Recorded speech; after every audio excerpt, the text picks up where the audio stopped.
En revenant aux choses, l'immigration. Ils viennent pas en France parce qu'ils veulent être en France. Ils viennent en France pour travailler, pour s'en sortir. Quelques-uns.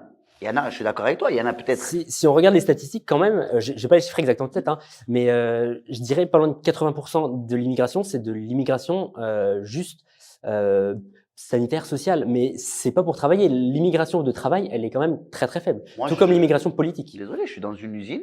Je suis dans une usine. Mon usine, il y a des Arabes, il y a des Noirs, il y a des Chinois, Oui, parce que il y a de tout. L'immigration est une chance pour la France? L'immigration est une chance pour la France. Bastien, l'immigration, est une chance pour la France? elle a été une chance pour la France. Elle fut une chance pour la France après la guerre, comme tu as dit, pour reconstruire la France. Aujourd'hui, c'est plus possible. Aujourd'hui, c'est plus possible. Mais pourquoi elle serait une chance avant et pas après? En fait, quand on en a plus besoin, on met dehors. Quand on en a besoin, on appelle. Quand on n'a pas besoin, on met dehors. C'est ça la thématique qui nous gêne, c'est ça. C'est quand on avait besoin des gens après la guerre, on les appelle. Quand on n'a plus besoin d'eux, on l'appelle.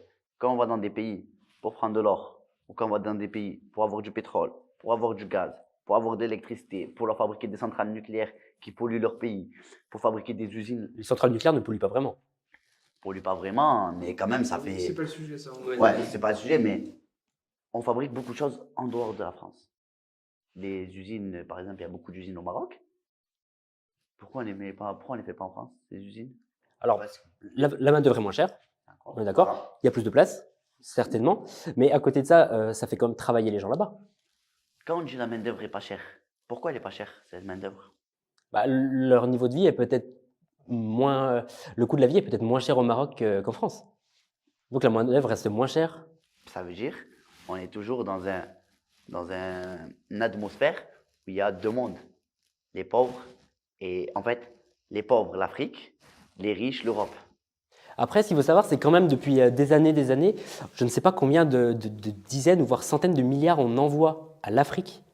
Tout ça, pourquoi? Pour qu'ils en soient toujours au même niveau qu'il y a 2000 ans. Centaines de milliards qu'on envoie peut-être au président qui se met tout dans la poche, ou peut-être au roi qui se met tout dans la poche, mais on l'envoie pas. Pourquoi? Quand on donne pas des milliards, on demande à ces gens de nous montrer qu'est-ce que vous faites avec cet argent. Si on envoie des 100 milliards pour détourner 80 milliards dans leur poche et 20 milliards, parce qu'il ne faut pas croire, hein, ceux-là qui donnent, ils détournent aussi avec eux. Et ils détournent tous ensemble. Après, je suis d'accord, c'est vrai que les politiques en Afrique sont très très corrompus et c'est vrai qu'il y a des énormes fortunes en Afrique qui sont faites grâce à ça, au lieu de redistribuer au peuple.